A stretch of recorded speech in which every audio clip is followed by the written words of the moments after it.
네, 안녕하십니까. 2025년도 4월 18일, 19일인데요. 어제 18일 날 77회 합격자 발표가 나왔습니다. 그래서, 2025년도 정기기능장, 정기입니다. 정기기능장 제77회 실기시험 채점 결과라고 그래가지고, 원래는 여기는 이 합격률이 없어서 제가 다 쳐서 넣은 겁니다. 넣어서 계산을 한 겁니다. 엑셀에다 넣으면은요, 이렇게 쉽게 계산이 바로 됩니다. 그래서 이렇게 요걸 추가로 넣었는데요. 왜냐, 합격률을 예전에는 있었었는데 지금은 빼버렸어요. 산업일가공단이 이게 항의가 많으니까, 이걸 빼더라고. 예전에 있었어요, 합격률이. 그래서 다시 집어넣은 겁니다. 제가 이렇게 집어넣어서 한 겁니다. 응시자 수 대비 뭡니까? 합격자 수입니다.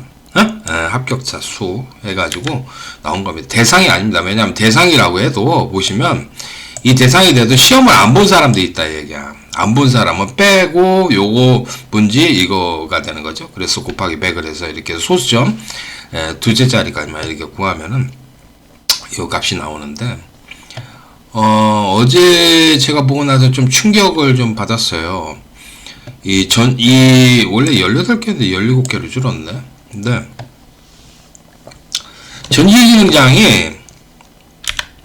전기기능장이라는 시험이,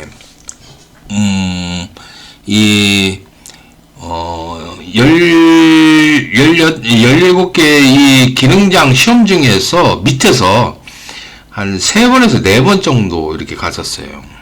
합격률이 바닥에서 3-4번 정도 하위권에 있었습니다. 근데 어제 77회 이제 정기기능장 시험 채점 결과를 끝내놓고 1위가 돼버렸습니다. 1위. 합격률이 가장 높은 게 아니고 가장 낮다 얘기가 낮다. 가장 낮다 이렇게 돼버렸어요. 이 충격이었는데, 이건 좀 심각하죠. 그렇죠? 그래서, 좀 이런 것들은, 이렇게 합격률이 낮은 것들에 대해서는요, 이거는 강력하게 항의를 해야 됩니다. 응? 항의를 해야 됩니다, 항의를 해서, 이렇게 낮게 하면 안 됩니다. 근데 이번에 이 전기기능장 시험을 이렇게 잘 보면은요, 필답형하고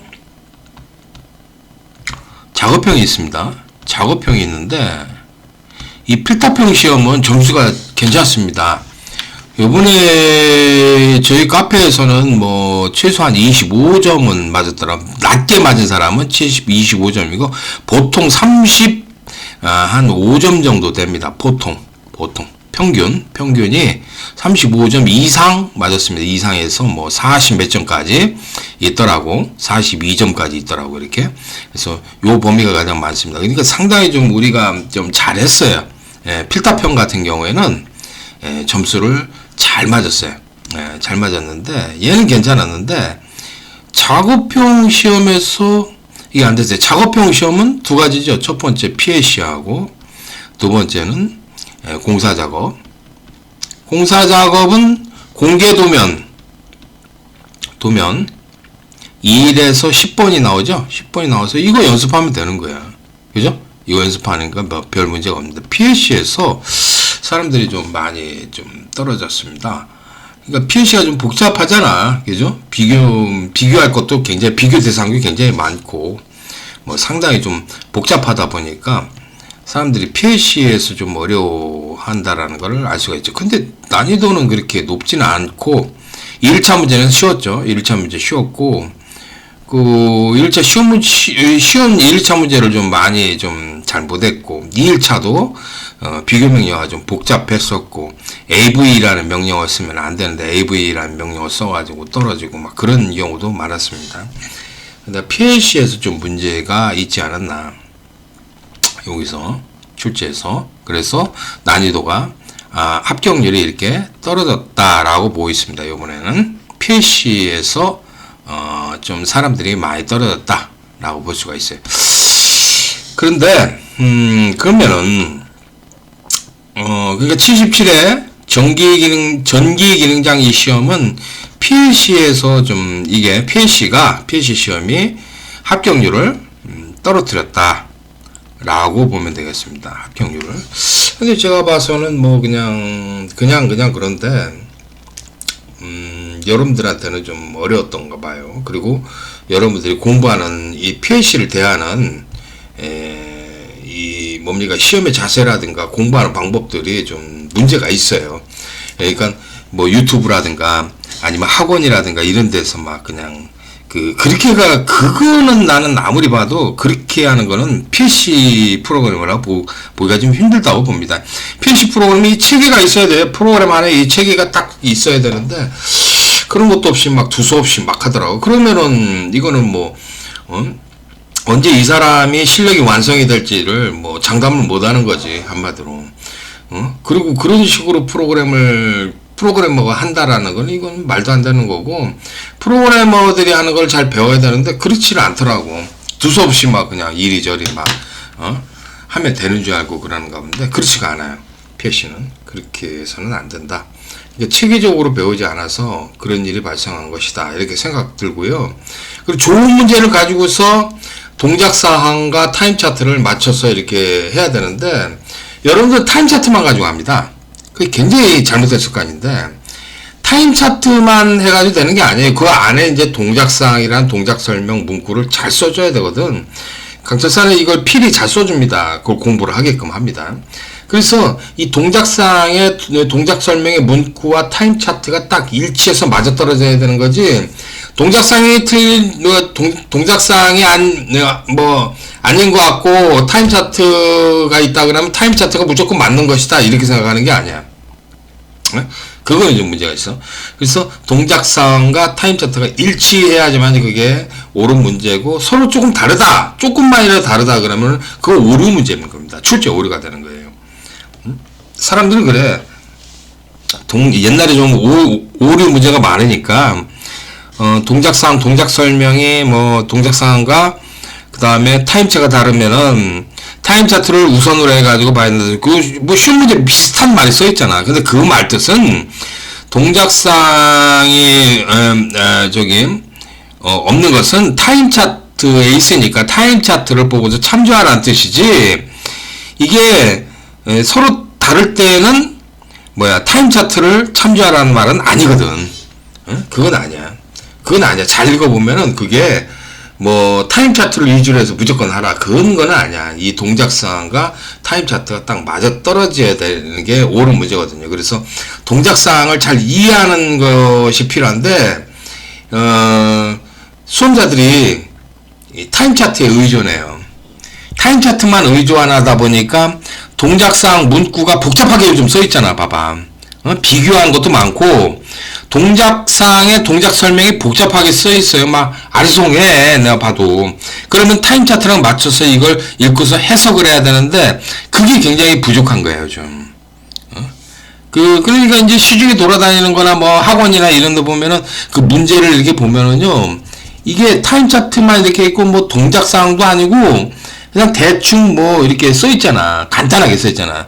그런 걸 보고서 하다 보니까 무슨 뭡니까 이게 그렇게 하다 보니까 그런 걸 보고서 하다 보니까 이게 동작사항이라는 게 좀 복잡해지면은 그걸 풀 수가 없는 거야, 문제를. 그렇게 되더라고.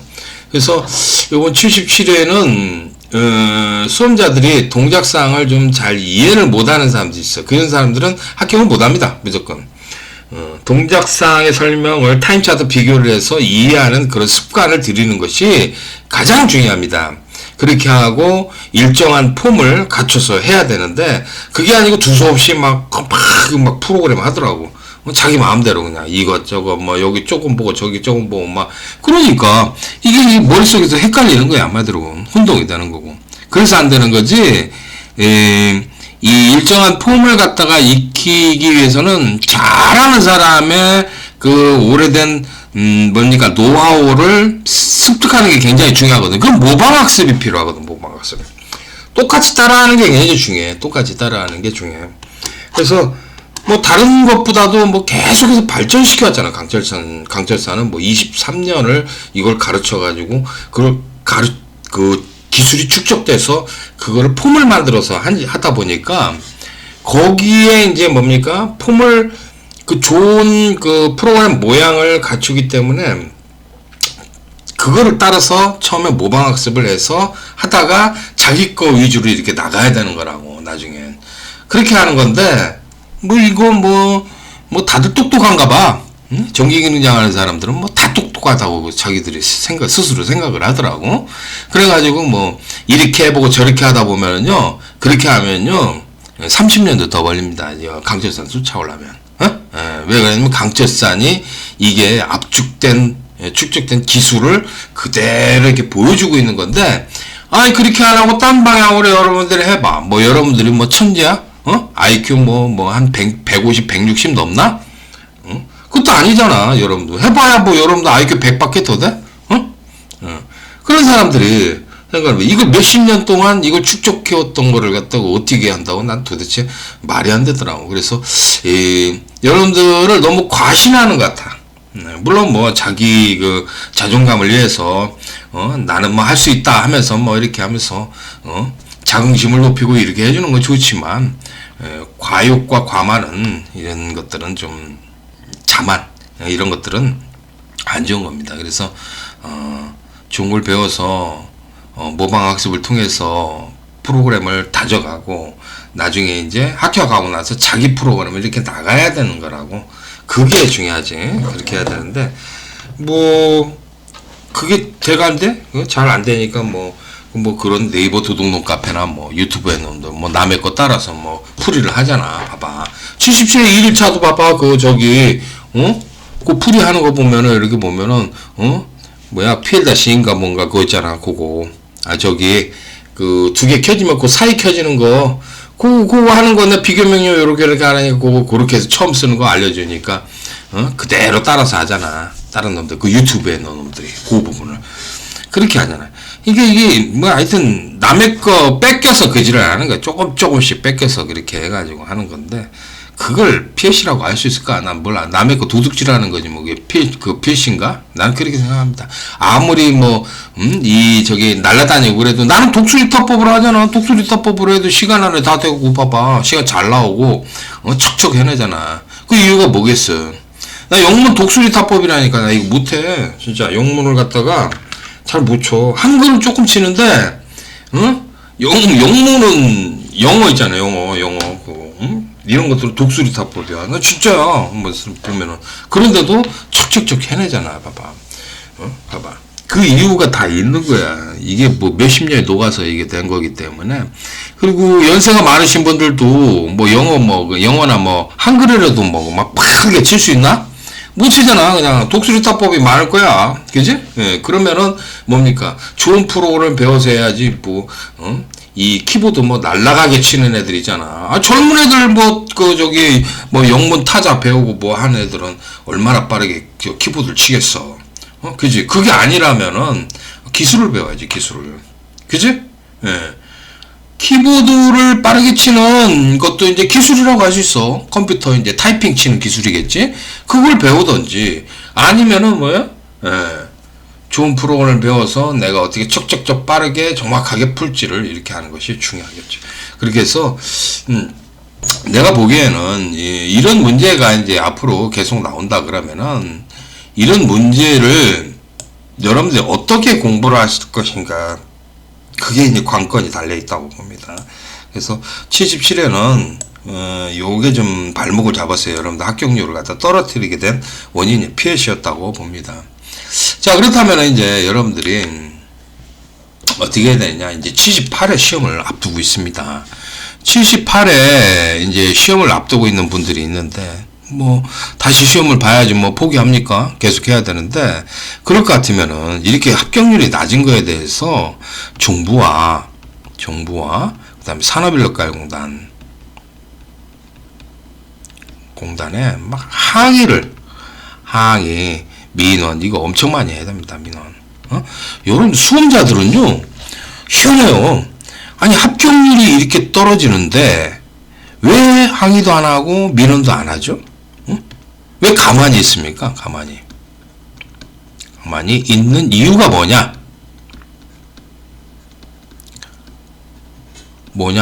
나는 이걸 여러분들 수험자들한테 한번 묻고 싶어요. 수험자들한테 왜 이렇게 합격률이 이렇게 떨어졌는데 가만히 있는 이유가 뭐냐 얘기야. 아니 당신들이 78회 때 시험을 당장 봐야 되잖아. 봐야 되는데 이렇게 얘네들이 합격률을 떨어뜨리고, 아니 여기는 기능장 중에서 합격률이 제일 낮아요. 꼴찌 밑바닥에서 1위라니까 1위. 응? 밑바닥 1위 1위를 기록했어요. 나 이거 처음 봤어 이렇게. 응? 밑바닥에서 1위를 달성한 이 원인을 밝혀내고 담당자를 징계하고 막 뭐라고 그래가지고 다시는 이런 합격률을 만들면 안 된다 이 얘기야. 그렇게 해야지. 생각을 해봐. 산업군 담당자가 정신을 바짝 차리고서 이런 식으로 하지 못하게 하는 것이 옳은 거 아니겠어?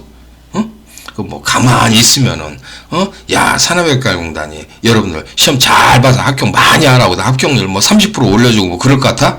택도 없는 소리야. 택도 없는 소리라고. 그렇지가 않아요. 그냥 산업외과공단이요, 지 멋대로 마음대로 하는 거야, 그냥. 지 하고 싶은 대로 하는 거야, 그냥. 떨어지든 말든 우리는 그냥 알아서 검증할 테니까 니도 상관하지 마, 그거야. 그러길 바라는 거야.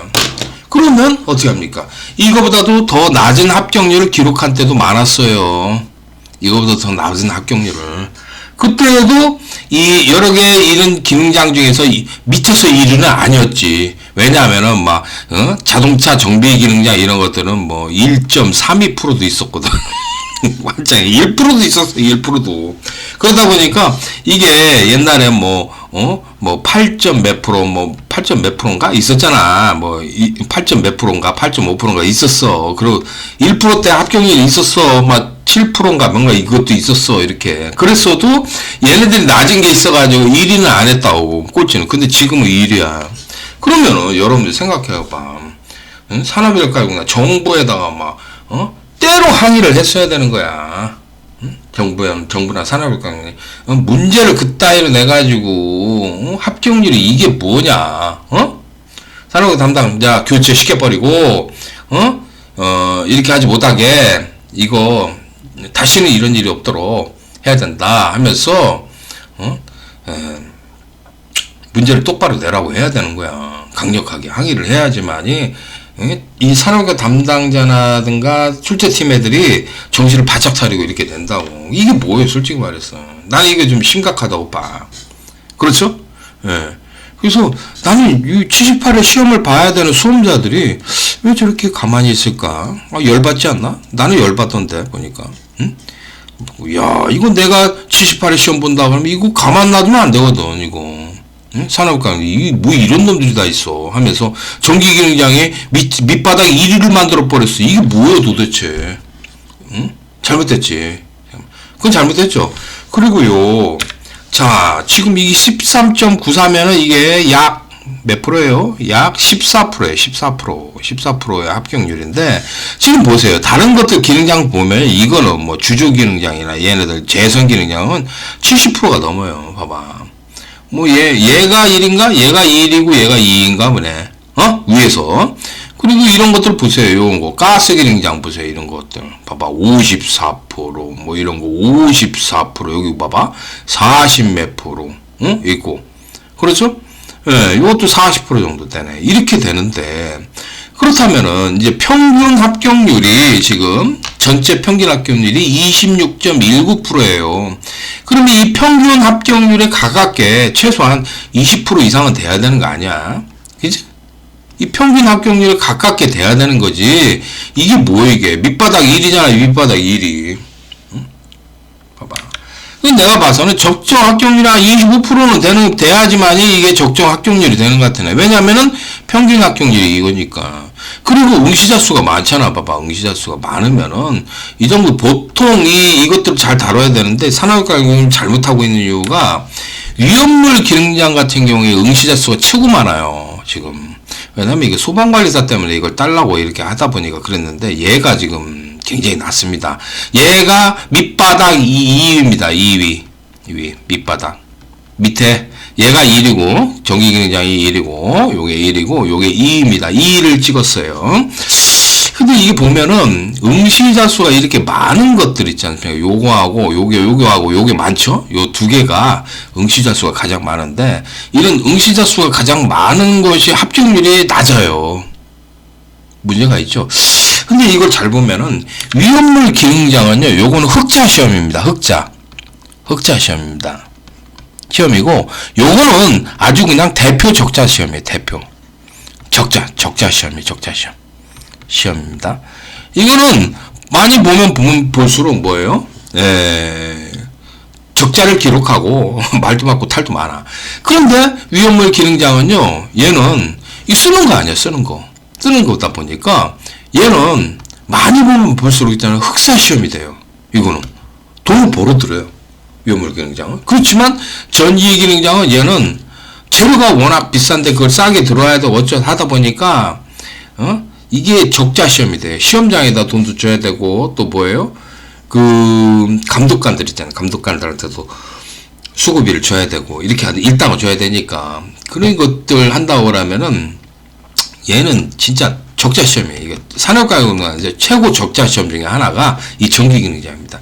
그러다 보니 이거는 안 보게 하려고 막 그래. 그리고 그런데 얘는 흑자 시험인데도 불구하고 합격률이 이렇다라는 거는 좀 이해가 안 가. 나도 지금 위험물 기능장 지금까지 이렇게 안 했어요. 위험물 기능장은요 한 35% 정도 됐어요. 이게 35% 정도 합격률이 나왔었어요. 이게 그랬는데 갑자기 이렇게 밑에서 두 번째가 된 거야. 이렇게 떨어졌어.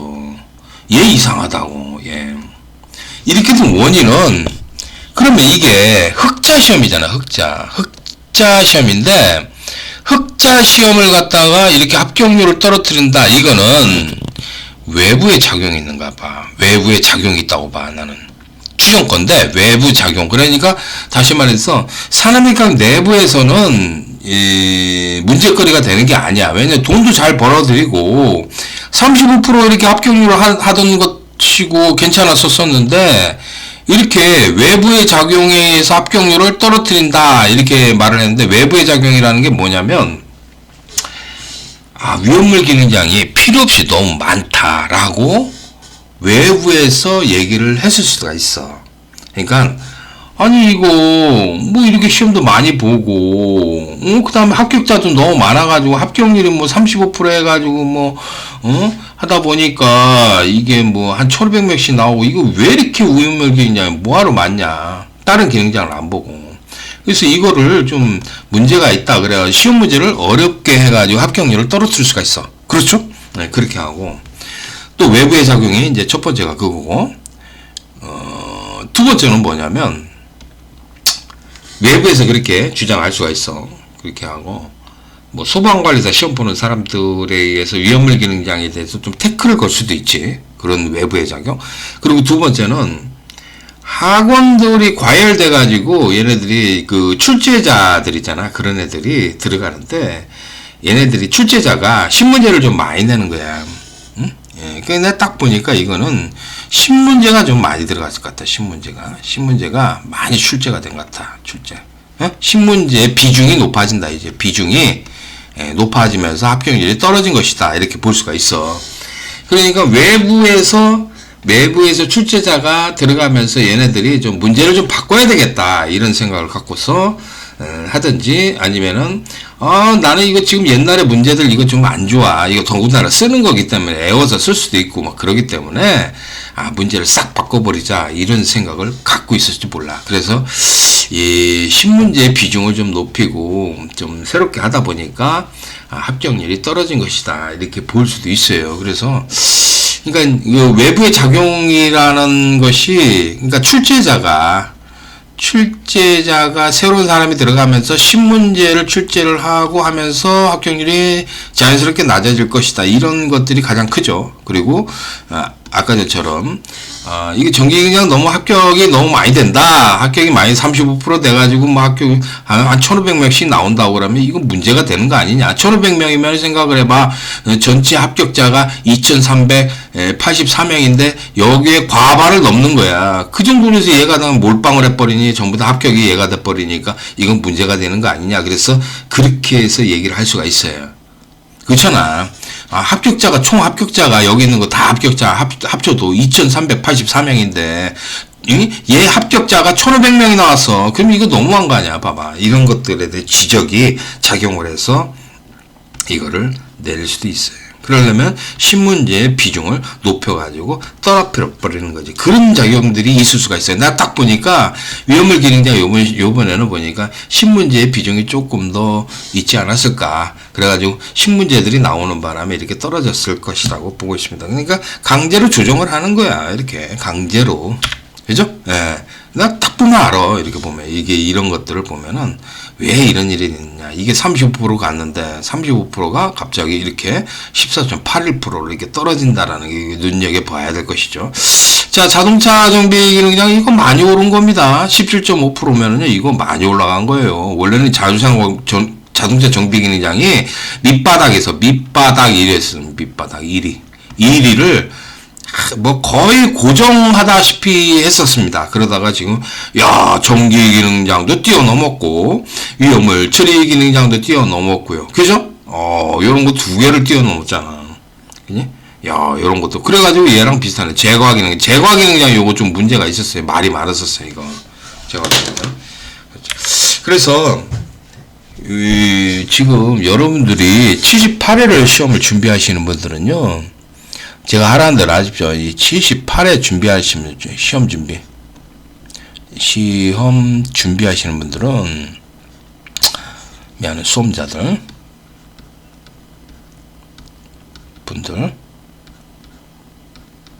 분들은, 자, 이 합격률에 대해서,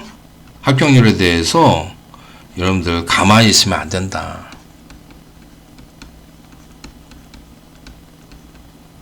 절대 안 된다.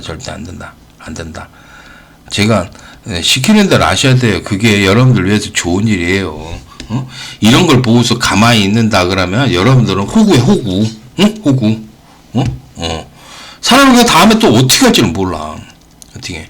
그리고 정기기능장을 갖다 합격률을 갖다 제일 낮추는 종목으로 계속 만들겠다. 이렇게 할 수도 있는 거야. 정기기능장을. 계속 이런 식으로 나가서 정기기능장이 계속 밑바닥으로 고정이 될 수가 있어.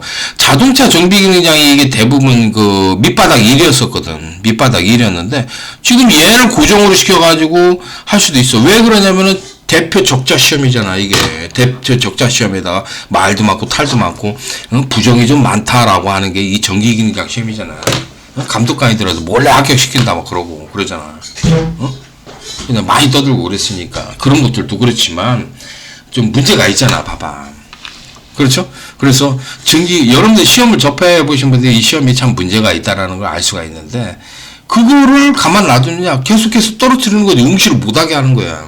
내가 저번에도 그 77회 할 때도 77회 시험 보기 전 뭐 한 달 전인가? 두 달은 안 됐고 한 달 전에 그 산업외과 담당자하고 얘기를 했더니 뭐라 하냐면은 그러면 하루만 보면 되는 거 아니냐. 그래서 왜 그걸 얘기를 했냐면은, 아니, 1차마자 좀 시험을 평준화 시켜야지. 뭐, 어느 날은 쉽고, 어느 날은 어렵고, 이렇게 들쑥날쑥하게 내면 어떻게 하느냐. 그러면 안 되는 거 아니냐. 이렇게 얘기를 했더니, 그 산업외과 담당자가, 뭐라고 하냐면은, 그러면 하루만 보면 되는 거 아니냐. 그렇게 얘기를 하더라니까.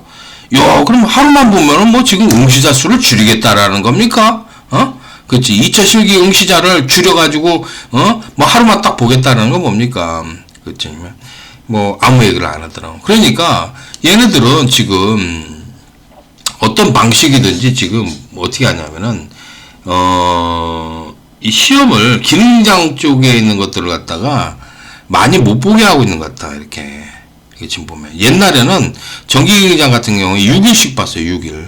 뭐, 저 때는 뭐, 2일 받고, 그 다음에 5일 받고, 6일까지 받다가 계속 해가지고 떨어져서 지금 3일로 고정이 됐는데, 이거를 1일만 보겠다고 하면은, 이거 응시자 수를 갖다 응시자 수, 이 대상 있잖아요. 응시자 수를 줄이려고 하겠지. 줄이려고 하면은 어렵게 내서 이렇게 봐봐. 어려운 시험도 이렇게 많이 안 보게 하고 뭐 이렇게 하는 시험으로 만들겠다고 하려고 그러면은 시험을 어렵게 내릴 수밖에 없지. 다른 것들은 선임이 안 돼. 이런 것들은 선임이 안 되는 것들이 많은데 전기기능장은 선임이 되고 좀 그래도 여기 있는 이런 기능장보다 좀 똘똘해요. 괜찮아요. 괜찮은 기능장이 요 자동차 정비 기능장하고 전기 기능장이 괜찮습니다. 요 두 개가. 그리고 뭐 나머지는 조금 그래. 나머지는 좀 별 볼 일 없어. 별별. 이 전자 기능장 이런 것들은 쓸모도 없어 이런 거야. 이거 좀 부정의 요소가 뭐 엄청나게 많아가지고 전자기능장은 옛날에 그래도 뭐 그냥 따는 자격증으로 생각을 했는데 학원만 다니면 따는 자격증으로 생각했는데 지금 말이야 응시도 안 하고 이렇게 폭삭 주저앉아 버렸네. 봐봐 옛날에 그래도 응시 많이 했어. 이거 그냥 거저 따는 자격증이기 때문에 그렇게 됐는데 지금 완전 폭삭 죽었잖아 이거. 예? 쓸모도 없는 기능장이죠. 여기도 보면은 대부분 그래. 그래도 똘똘한 거는 얘가 선임이 되잖아. 그리고 자동차 정비 기능장이라 요거는 뭐 1급 그 뭐 자동차 정비소를 하려면 이 기능장이 있어야 되거든. 그 위험률 기능장이 인기가 이렇게 많은 이유는 소방관리사를 따기 위해서 이게 면접 과목이 있잖아요. 얘 때문에. 그래서 그렇거든. 나머지는 뭐 흐지부리해. 그러다 보니까 얘네들에 대해서 관리가 좀 그런 것 같아. 관리를 좀 너무 심하게 하는 것 같은데 그래도 응시가 가장 많잖아. 많으면은 뭐 이거를 합격률을 갖다 이렇게 낮추면 되나? 봐봐. 이 세 개를 잘 보면은 요거 90, 11 있지 않습니까? 요게 요렇게 딱 몰아놨네. 또 집중 관리 대상인가? 합격률은 뭐 제일 낮아요. 이 세 개가. 봐봐. 집중 관리 대상이네. 90, 11. 완전히. 그래가지고 이렇게 합격률을 지금 낮추고 있는 것 같은데 이런 거에 대해서 소비자 여러분들이 시험 보기 전에 강력히 항의를 해야 돼. 가만두면 안 돼. 이거 그냥 이를 악물고서 그냥 아주 그냥 막 뭐라고 하고 민원하고 항의를 해서 합격률 이렇게 만들지 않아야 돼.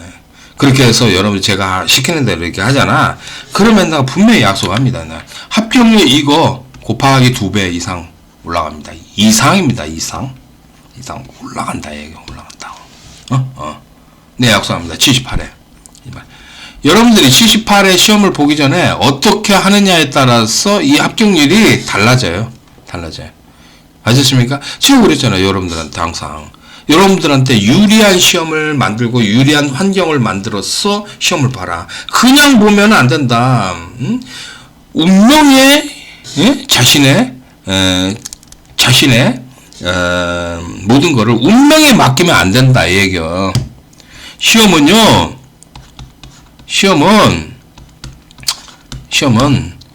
자신의 운명을 개척해 나가는 거예요.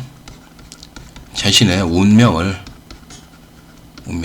개척해 나가는 게 개척해 나가고 이겨내는 겁니다. 이겨내는 거예요. 내는 건. 운명을.